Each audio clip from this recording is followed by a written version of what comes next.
Bismillahirrahmanirrahim. Assalamualaikum warahmatullahi wabarakatuh. Gimana kabar teman-teman semuanya? Semoga dalam keadaan sehat walafiat ya. Pada kesempatan kali ini, alhamdulillah kita bisa berjumpa kembali dalam rangka untuk belajar bersama.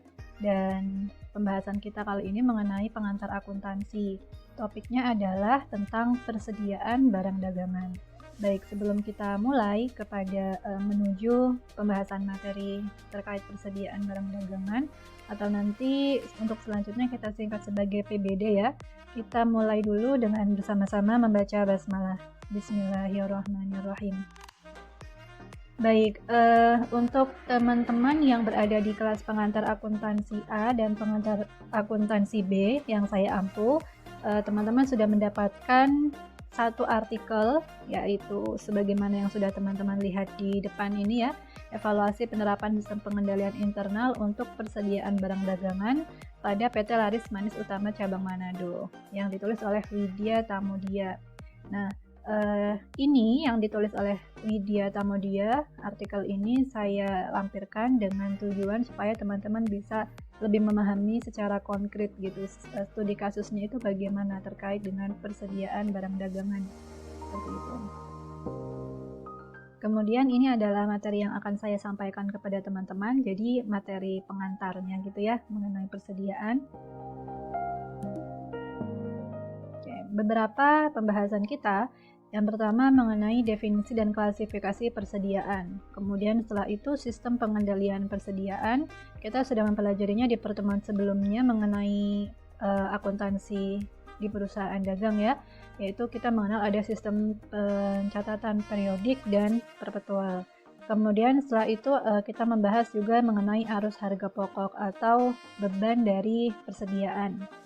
Kemudian yang terakhir kita membahas mengenai penilaian persediaan. Dalam perusahaan dagang hanya ada satu klasifikasi persediaan, yaitu persediaan barang dagangan. Nah, persediaan barang dagangan ini diperoleh dari pemasok atau supplier dan dijual kembali kepada konsumen dengan tanpa mengubah bentuknya. Jadi, sebagaimana barang tersebut atau persediaan tersebut kita terima dari supplier, maka seperti itulah persediaan yang kita jual kepada konsumen tanpa ada nilai tambah atau tanpa ada pengubahan bentuk apapun.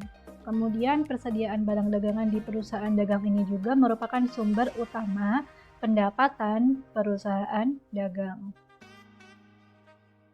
Oke, sebelumnya jika teman-teman melihat di artikel ya, teman-teman akan membaca definisi dari persediaan itu sebagai suatu aktiva yang meliputi barang-barang milik perusahaan dengan maksud untuk dijual dalam satu periode usaha yang normal, termasuk barang yang dalam pengerjaan atau proses produksi menunggu masa penggunaannya pada proses produksi. Ada juga definisi yang lain, yaitu sejumlah barang jadi, bahan baku, bahan dalam proses yang dimiliki perusahaan dagang dengan tujuan untuk dijual atau diproses lebih lanjut. Ya. Kesimpulannya adalah bahwa persediaan merupakan suatu istilah yang menunjukkan segala sesuatu dari sumber daya yang ada dalam suatu proses yang bertujuan untuk mengantisipasi kemungkinan-kemungkinan yang akan terjadi. Nah, ini pengertian persediaan kalau yang ada di dalam jurnal, tapi bisa kita simpulkan bahwa di perusahaan dagang, persediaan barang dagangannya itu tidak mengalami perubahan apapun ya. Jika kita mengenal ada bahan baku, bahan penolong dan sebagainya, maka kategori usaha tersebut atau kategori perusahaan tersebut sudah merupakan perusahaan manufaktur. Kemudian di sini kita juga melihat jenis-jenis persediaan, ada fluctuation stock, anticipation stock, lot size inventory, pipeline inventory. Nah, ini nanti bisa dibaca sendiri ya di artikel yang sudah saya bagikan.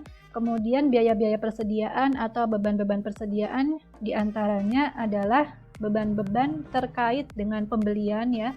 Kemudian juga beban-beban yang merupakan beban operasional seperti sewa gudang, administrasi pergudangan, dan lain-lain, tapi ini tidak dihitung ke dalam beban pokok penjualan. Kemudian setelah itu ada beban-beban yang lain juga seperti ini ya, beban yang tidak langsung terkait operasional aja.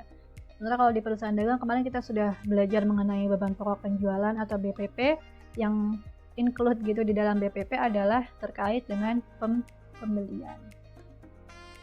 Nah, sehingga kita bisa menyimpulkan bahwa biaya pengadaan persediaan barang dagangan itu meliputi harga beli neto dan biaya lainnya yang terjadi untuk membawa PBD ke kondisi dan lokasi sekarang. Harga beli neto itu maksudnya adalah harga beli yang sudah dikurangi dengan potongan pembelian dan keringanan pembelian. Atau jika ada retur pembelian, maka sudah dikurangi retur pembelian. Kemudian kalau ada biaya lain yang terjadi untuk membawa PBD, ini maksudnya beban angkut ya, ongkos kirim. Jadi pembelian plus biaya angkut minus potongan pembelian minus retur pembelian minus keringanan pembelian, ini adalah pembelian neto. Ada dua alternatif sistem pengendalian akuntansi terhadap persediaan barang dagangan. Yang pertama adalah sistem periodik dan yang kedua sistem perpetual. Masih ingatkah teman-teman akan perbedaan kedua sistem ini? Semoga masih ingat ya, karena baru minggu lalu kita pelajari. Tapi kalau misalkan sudah agak-agak lupa, kita akan mengingat kembali sekarang, tapi secara singkat saja. Sistem periodik disebut juga sebagai sistem fisik, di mana pembelian barang dagangan nanti akan mengakibatkan akun pembelian ini didebet di jurnal umum ya. Ketika terjadi penjualan, akun persediaan tidak dikredit, tapi yang kita kredit adalah akun penjualan. Kemudian harga pokok penjualan atau beban pokok penjualan, ini di sini saya menulisnya masih harga pokok penjualan, tapi kita di kelas ini mengenalnya dengan beban pokok penjualan ya, atau cost of goods sold, cost barang terjual, baru dihitung dan dicatat pada akhir periode akuntansi. Ini kalau sistem periodik. Kemudian cara menghitung BPP di sistem periodik itu di akhir saat kita menyusun jurnal penyesuaian, yaitu persediaan barang dagangan awal plus pembelian neto dikurangi PBD akhir. Ini juga kita sudah bahas di pertemuan sebelumnya. Kemudian pencatatan BPP pada akhir periode dilakukan melalui jurnal penyesuaian. Nah, tetapi kekurangan dari sistem ini adalah jumlah persediaan baik fisik maupun pokoknya tidak dapat diketahui sewaktu-waktu, karena kita saat mengeluarkan persediaan tersebut kita nggak langsung mencatat berapa BPP yang keluar gitu ya. Nah, konsekuensinya kalau kita menggunakan sistem periodik, maka jumlah barang yang hilang tidak bisa dideteksi jenis, kapan, dan sebabnya, karena baru ketahuan nanti saat kita menyusun jurnal penyesuaian. Kemudian untuk akun-akun sistem periodik, ini yang saya ketik italic atau miring, ini adalah akun-akun terkait dengan pembelian. Kalau ada pembelian atau akun-akun terkait pembelian, maka akunnya itu ada banyak kalau di periodik ya. Ada persediaan barang dagangan, pembelian, biaya angkut pembelian, potongan pembelian, retur pembelian, dan keringanan pembelian. Kemudian yang tidak saya ketik italic, yang saya ketik normal saja, ini adalah akun-akun yang terkait dengan penjualan, seperti penjualan, potongan penjualan, retur penjualan, keringanan penjualan, harga pokok penjualan, atau beban pokok penjualan ya. Teman-teman jadi biar nggak bingung, namanya harga pokok penjualan itu sama dengan beban pokok penjualan. HPP yaitu istilah lain dari BPP. Biar nggak bingung, kita tulis aja beban pokok penjualan.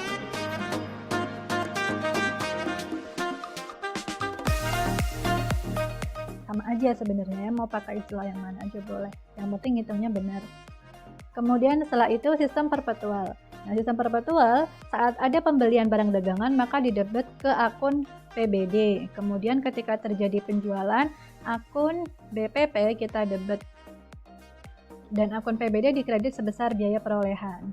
Nah, kemudian perubahan jumlah sediaan, ini plusnya ya, perubahan jumlah sediaan fisik maupun rupiahnya bisa dimonitor setiap saat, karena setiap ada penjualan kita langsung hitung berapa beban pokok penjualan yang keluar, berapa nilai asli dari barang yang kita jual itu yang keluar. Tapi kalau di periodik kan enggak, ya udah harga jualnya aja yang dicatat, tapi harga aslinya barang ini tuh nggak dicatat, itu kalau periodik. Makanya nanti kalau ada barang hilangnya ini pembelian yang kapan, dan kemudian kira-kira kondisinya udah bagaimana, itu kita nggak bisa ngecek kalau di periodik. Tapi kalau di perpetual, kita bisa mengecek ketersediaan PBD ya, barang dagangan bisa kita cek. Terus barang dagangan yang ada ini pembelian dari kapan aja itu bisa dicek, bisa dimonitor kapanpun. Nah, Caranya dengan menyediakan satu kartu persediaan untuk setiap jenis persediaan, sehingga harga pokok barang-barang atau beban pokok barang-barang atau nilai asli barang-barang yang dijual bisa langsung dihitung dan dicatat setiap ada penjualan. Jadi setiap ada penjualan itu langsung banyak pencatatan ayat jurnalnya. Jadi kalau di periodik enggak sebanyak perpetual. Dan jika ada perhitungan fisik barang di gudang, maka segera dapat diketahui kalau ada barang yang hilang atau barang yang nilainya itu susut, rusak lah, atau udah mau expired. Nah, tadi kalau akun-akun sistem periodik yang terkait sama pembelian itu banyak banget ya. Persediaan, kemudian pembelian, retur, potongan, keringanan ya. Kalau di perpetual itu persediaan barang dagangan itu cuma akun yang terkait dengan pembelian itu cuma persediaan aja. Kemudian untuk penjualannya nih ada penjualan, potongan penjualan, retur penjualan, keringanan penjualan, dan beban pokok penjualan. Pembelian barang dagangan dalam satu periode umumnya dilakukan berkali-kali. Misalnya dalam satu minggu dilakukan satu kali pembelian, maka kira-kira dalam satu tahun berarti karena ada 52 minggu, maka ada 52 kali pembelian. Kemudian contoh perbedaan harga pembelian barang dagangan, misalkan di tanggal 10 Januari itu dibeli barang per itemnya itu 10.000. Terus waktu beli lagi di tanggal 18 ternyata udah naik harganya jadi 12.000. Terus waktu nyetok barang lagi di tanggal 27 Januari naik lagi harganya jadi 13.500. Ini adalah contoh perbedaan harga pembelian barang dagangan yang mana akan mempengaruhi terhadap perhitungan laba kita nanti waktu kita menyusun laporan keuangan. Sehingga ya karena ada perbedaan harga setiap kita beli barang itu ya, setiap kita lagi grosir, setiap kita lagi nyetok, maka muncul satu masalah yang dinamakan sebagai arus harga pokok. Arus harga pokok atau beban persediaan adalah urut-urutan pembebanan harga pokok pada persediaan barang dagangan dan pada penjualan. Jadi kayak tadi nih, nah pembebanan harga pokok ini kan harga belinya beda-beda, maka otomatis nanti harga pokoknya beda-beda. Apalagi kalau kita nanti udah masukin di sini unsur-unsur kayak yang tanggal 10 ada ongkirnya, yang tanggal 18 ada promo free ongkir, terus tanggal 27 ada ongkir lagi. Nah, masalah ongkir ini juga nanti akan mempengaruhi harga pokoknya atau beban pokoknya. Terus kalau ada potongan pembelian, ada retur, itu juga akan mempengaruhi ya. Jadi itulah yang menjadi masalah di perusahaan dagang, yaitu arus harga pokok atau arus beban persediaan. Karena kita nyetoknya itu dengan harga yang berbeda-beda. Kemudian jadi ini jadi masalah gitu ya, dan masalah ini timbul bisa saat periode berlangsung maupun di akhir periode.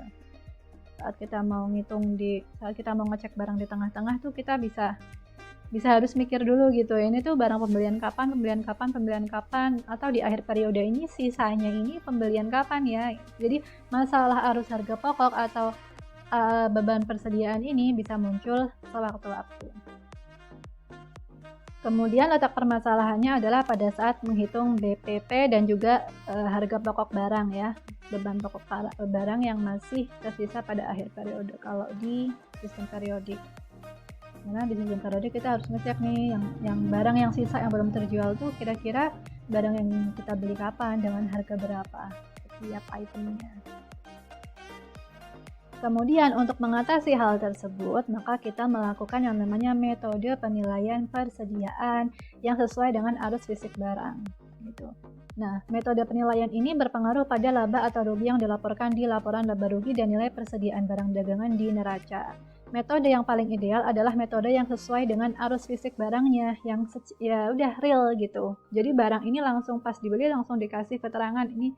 Jadi nanti misalkan barang yang dikasih stiker warna kuning berarti itu barang yang kita beli pertama. Barang yang dikasih stiker warna hijau itu barang yang kita beli di pembelian kedua gitu. Nah, jadi saat kita jual barangnya, kita bisa ngerti oh ini adalah barang yang dibeli kapan, harganya berapa per itemnya. Nah, ini namanya adalah metode identifikasi khusus. Karena kadang kita menjual itu macam-macam. Ada yang dari pembelian pertama, pembelian terakhir, pembelian yang di tengah-tengah gitu kan. Nah, untuk menghitung beban pokoknya kita bisa menggunakan metode identifikasi khusus supaya nanti labanya lebih detail, labanya juga lebih faktual gitu ya. Yang dinamakan sebagai metode identifikasi khusus adalah mengidentifikasi secara spesifik arus barang yang keluar. Arus barang yang keluar harus dicari asal-usulnya dari pembelian tanggal berapa dan berapa harga pokoknya atau beban pokoknya. Jadi saat kita jual, kita harus langsung ngecek ini barang yang dijual itu dibeli tanggal berapa dengan beban pokok atau nilai asli berapa. Nilai asli tadi kita sudah singgung ya, beban pokok ini adalah pembelian neto ditambah dengan beban-beban yang terkait dengan pembelian tersebut. Kemudian ternyata tapi meskipun ideal ya, namanya segala sesuatu yang ideal itu pasti cukup sulit untuk kita terapkan ya, sehingga kita biasanya akan memikirkan alternatif-alternatif lain. Nah, sehingga di sini kita bisa melihat sebuah statement bahwa metode identifikasi khusus memang paling ideal ya, karena memang itulah yang seharusnya kita lakukan gitu ya, untuk bisa ngecek laba kita secara lebih faktual gitu, tapi nggak praktis. Nah, maka akuntan menerapkan metode lain. Jadi alternatif dari metode yang paling ideal itu tadi, metode identifikasi khusus itu tadi, adalah metode penilaian persediaan berbasis pada anggapan, atau ya udahlah kita kira-kira aja. Pakai kira-kira lagi ya teman-teman. Nah, ini yang pertama adalah metode rata-rata. Metode rata-rata ini jadi semuanya dipukul rata, terus sudah beban pokoknya itu habis semuanya dipukul rata gitu. Nah, ini bisa kita gunakan metode rata-rata sederhana dan metode rata-rata tertimbang. Kemudian yang kedua ada metode first in first out atau FIFO. Dan yang ketiga metode last in first out atau LIFO. Metode FIFO atau metode first in first out ini adalah suatu metode dengan anggapan bahwa barang yang pertama kali dibeli adalah yang pertama kali siap dan mempunyai urutan pertama untuk dijual. Jadi nanti saat menghitung, kalau ada yang nanya, ini tadi yang dijual yang berapa ya? Oh, itu pokoknya yang paling pertama kita beli gitu. Jadi itu kalau metode FIFO.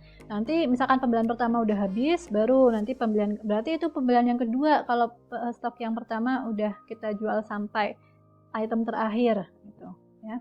Nah, jika pada akhir periode masih ada barang yang tersisa, jika di akhir periode kita lagi melakukan audit ya, kita cek gudang dan masih ada barang yang tersisa atau barang yang belum terjual, maka kita bisa menganggap bahwa barang itu berasal dari pembelian pada tanggal atau tanggal-tanggal yang paling akhir. Oh, berarti ini pembelian kita yang paling akhir nih. Kalau ada sekian ya, pokoknya itu pembelian paling akhir yang belum terjual. Kita asumsikan atau kita anggap semua pembelian yang kita beli terlebih dahulu atau pembelian yang kita lakukan terlebih dahulu itu udah kejual semua. Kemudian selanjutnya metode last in first out, yakni metode penilaian persediaan dengan asumsi atau dengan anggapan bahwa barang yang masuk atau dibeli paling akhir justru memiliki urutan pertama untuk dijual. Nah, tapi ini tidak sesuai ya, jadi menurut standar akuntansi ini tidak bisa digunakan. Tapi sebetulnya mungkin kalau di toko-toko bangunan di mana alat-alatnya itu berat atau barang dagangannya itu berat, bisa jadi metode ini digunakan. Diasumsikan yang terakhir kali datang itu yang pertama kali dikeluarkan, karena yang paling dekat sama kita ya, sama jangkauan kita. Karena harus masuk-masuk dulu untuk mencari barang yang pertama kali kita beli. Atau setiap ada pembelian kemudian di rolling dulu, itu kan ya susah juga gitu. Mungkin saja masih digunakan di toko-toko dengan barang dagangan yang berat-berat gitu. Nah, jika pada akhir periode masih ada barang yang tersisa, maka ini kebalikannya first in first out. Di metode LIFO kita asumsikan bahwa sisanya ini adalah dari pembelian yang dulu-dulu. Dari pembelian yang Kemudian untuk metode rata-rata merupakan metode penilaian persediaan dengan anggapan bahwa harga pokok atau beban pokok persediaan yang melekat pada barang dagangan adalah rata-rata dari harga pokok total. Barang yang dibeli antara satu tanggal dan tanggal-tanggal lainnya dicampur aduk. Jadi ditotal dulu semuanya, kemudian setelah itu dibagi berapa kali mereka membeli. Dibagi berapa jumlah itemnya. Udah, jadi itu menjadi beban pokok rata-rata. Kemudian penilaian persediaan barang dagangan, apakah yang dicantumkan di neraca? Jadi kan di neraca itu bedanya neracanya perusahaan jasa sama perusahaan dagang kan, di perusahaan dagang di sisi aktiva dan aktiva lancar ya, bukan aktiva tetap, adalah kita menemukan ada akun, yaitu akun persediaan.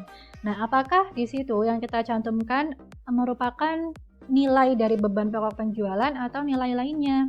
Nah, jawabannya adalah penentuan besarnya nilai persediaan barang dagangan yang dicantumkan di neraca bisa dengan dua cara. Yang pertama, sebesar harga perolehannya, ya, beban pokoknya, atau yang kedua, nilai realisasi bersih. Jadi kita cek lagi tuh, habis kita ketahui berapa beban pokoknya, kita cek lagi jika ada barang-barang yang mengalami penurunan nilai. Kemudian diukur sebesar harga jual dikurangi biaya penyelesaian dan dikurangi biaya untuk menjualnya. Selisih antara harga perolehan dan nilai terendah diakui sebagai rugi penurunan nilai persediaan barang dagangan yang akan dilaporkan di LLR. Ini kalau ada barang dagangan, kemarin kita sempat menemukan pertanyaan ya, ada yang bertanya, Bu, kalau misalkan ternyata barang dagangan kita rusak, terus sampai kayak bisa jual rugi itu gimana? Begini ya, metode penghitungannya adalah harga jualnya dikurangi dengan kira-kira biaya untuk bisa menyelesaikan kondisi barang tersebut itu berapa, dikurangi juga biaya untuk menjualnya. Kemudian diakui sebagai rugi. Dan jika pada tahun berikutnya dijumpai adanya pemulihan atas penurunan tersebut, maka pemulihan itu diakui sebagai keuntungan. Jika penilaian barang persediaan yang kita tulis di neraca itu berdasarkan harga perolehan, maka persediaan barang dagangan sejak awal periode dicatat sebesar harga perolehannya, sehingga yang tersisa di akhir periode sudah menunjukkan harga perolehannya atau beban pokok penjualannya. Kemudian penilaian persediaan di akhir periode jika dilakukan dengan berdasarkan harga terendah, maka kita pilih harga yang paling rendah di antara harga perolehan barang dagangan dengan nilai realisasi bersih. Nilai realisasi bersih tadi ya yang kita dapat dari penghitungan sampai kita tahu berapa ruginya juga. Nah, ini adalah contoh dari penilaian persediaan. Nah, ya ini jenis persediaannya ada kelompok 1, ada barang A, barang B, kelompok 2 ada barang C, barang D, barang E. Nah, ini kalau kita menggunakan metode yang nilai realisasi bersih, maka kita lebih mengedepankan nilai yang paling rendah gitu ya. Misal kalau kita pakai yang biaya perolehan, ya udah cukup dengan yang ini aja. Jadi nanti kita peroleh total yang akan kita tulis di neraca itu 48.500. Tapi kalau kita pakai metode nilai realisasi bersih atau tadi ya harga terendah, maka nanti yang akan tercatat di neraca itu adalah 48.000. Nah, ini misalkan nih beban pokok penjualannya 10.000. Terus setelah kita cek lebih lanjut gitu ya, ternyata ada beberapa barang yang rusak, terus kita bisa simpulkan bahwa enggak, ini nilainya enggak 10.000, sebenarnya 8.500. Maka kita akui 8.500-nya. Terus nanti 1.500-nya itu menjadi kerugian gitu ya. 20.000 sama 21.000 kita ambil yang 20.000-nya, harga yang paling rendah. Terus setelah itu 7.500 sama 8.000 kita ambil 7.500-nya. Kemudian setelah itu 5.000 dan 6.000 kita ambil 5.000-nya, 6.000 dan 5.900 kita ambil 5.900. Nah, kalau kita nanti menghitung setiap jenisnya, itu akan diperoleh selisih antara perusahaan yang mencatat nilai persediaan di neraca dengan menggunakan atau berdasarkan beban pokok penjualan itu 48.500. Kalau yang pakai nilai realisasi bersih itu akan mencatatnya 46.900. Bisa selisih 1.600 atau bisa juga nanti selisihnya 500. Seperti itu. Ini tergantung perusahaannya pakai metode penilaian persediaan yang mana. Oke, seperti itu saja ya. Nanti bisa dibaca lebih lanjut. Terima kasih atas perhatiannya. Semoga bisa dimengerti, bisa dipahami. Mohon maaf jika ada kesalahan. Kita akhiri dengan membaca hamdalah alhamdulillahirabbil alamin. Wabillahi taufiq wal hidayah. Wassalamualaikum warahmatullahi wabarakatuh.